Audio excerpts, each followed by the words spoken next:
Hey, what's up guys? Scorch here today to talk about a game series that has been near to me ever since I was but a young tot.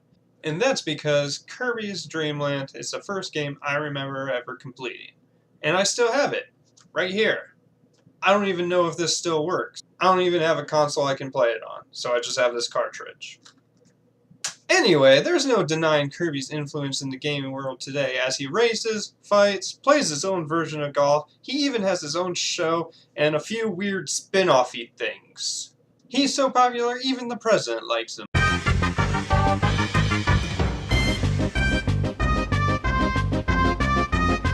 I don't care who you are, that's hilarious. Anyway, let's get started with Kirby Return to Dreamland. Kirby and friends are just hanging out when suddenly a starship appears in the sky and literally just starts to fall apart, with large chunks of it being flung all across planet Popstar. The Kirby crew head into his ship to find his pilot, who informs them that his ship is badly damaged. Because obvious things are obvious. We watched the wings fall off your ship. We know you're screwed. Whoever decided the writing needed to be that simple, I just have to say, that's a stupid decision. That can only be made by a stupid idiot. Anyway, he tells them that if they can help repair it, he will bring them to see his home planet. So Kirby and the crew agree to help him out and go to collect the ship parts that have scattered throughout the planet, without even questioning the terrible crash that they just witnessed. A very simplistic story, even for a Kirby game. I mean really, help me fix my ship and I'll show you my home? That sounds like a crappy side quest. Especially when they did the same theme so much better in Kirby and the Crystal Shards. Let's compare, shall we? The fairy planet of Ripple Star is attacked by dark matter, and the fairy Ribbon escapes her planet with the Great Crystal before being chased and barely escapes as the crystal is shattered. She crashes on planet Popstar, and more directly, on top of Kirby. After seeing that the crystal was shattered, Kirby agrees to help her out and finds a few friends on the way. I mean, it's the same story. An alien crashes, it needs stuff gathered, and Kirby gets a group together to help it out. The difference is in the key details. Crystal Shard has a dramatic escape, Return to Dreamland has a ship falling apart. Crystal Shard, people want to stop dark matter. Return to Dreamland, they're just not doing anything else. Crystal Shard, you're going to save a planet. Return to Dreamland, you're going to see his home planet. Crystal Shard doesn't even have dialogue boxes, and I understand why I was going on that adventure more. Why do I want to see his home planet? Also, bring back combo abilities, because that's freaking sweet.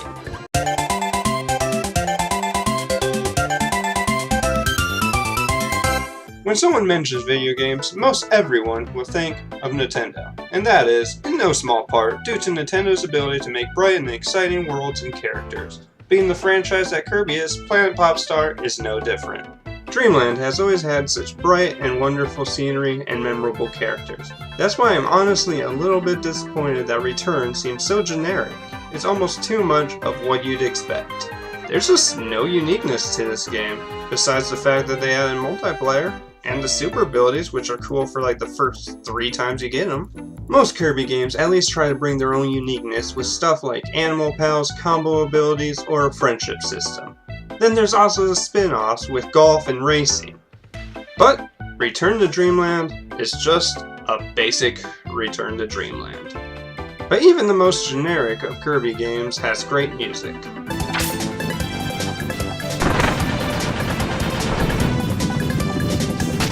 Kirby games are known for being easy, hence being the first game I've ever beaten. The Dreamland games are always nice basic platformers with not so hidden secrets and not so threatening enemies.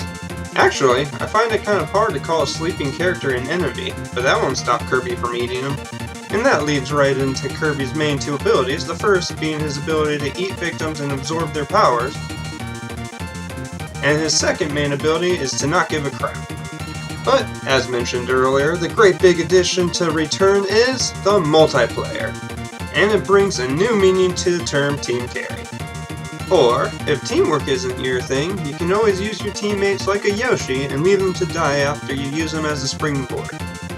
You know who you are. But anyway, if you ever want to take a break from the normal gameplay, there are 2 mini-games you can play using motion controls. Just in case you forgot this was a Wii game. The first is the Ninja Dojo, where you use a Wiimote to throw ninja stars and hit the target. Then there's Scope Shot, which is an on-rail shooter-style boss battle against one of 3 robots. Both games are fun little distractions, worth a try, but nothing that you'll really feel the need to come back to more than once. Then there's the challenges, short obstacle courses built around using one ability the best that you can. Both the minigames and the challenges are unlocked by collecting energy spheres. All energy spheres will be found in the levels and are collected in 2 ways. First is finding them in the level. The collection of these energy spheres is actually why I decided this game is so generic. Throughout the game, there are many mid-level bosses that give you abilities if you eat them. And without fail, every single time the boss ability would get you a sphere in the next area. Every single time. And the second major way to get the spheres is the dimensional rifts, challenge areas that you enter by completing sections using the selected super ability. When you complete the game, you unlock the arena, a boss rush mode identical to the one in Smash Bros. Probably because it's the same developer. But anyway, if you have 50 spheres when you beat the game, you unlock Extra Mode, a mode where you get less health, more variety in enemies, and all around a more exciting experience. Meaning you need to beat a simplified version of the game just to unlock the normal experience. Which is a shame, because after completing the first version, I had no intention of completing it again. I don't care about your home planet, you... Every Kirby game is a decent experience, even if I felt like Return to Dreamland stayed too close to the formula for most of the game. Return to Dreamland is a decent game when you're playing by yourself, but is a great game when you can get a group together. Playing it safe was the only real weakness I found with this game, so I give it an above average rating of 8 out of 10. Thanks for stopping by. I hope you enjoy your summer that officially begins on the 21st, even though summer vacation started quite a while ago. Anyway, if you enjoyed that video, be sure to like, subscribe, ring the bell, bark at the moon, shout at the devil, get a rhythm, do whatever you want. Although I do recommend that you do those first 3 suggestions.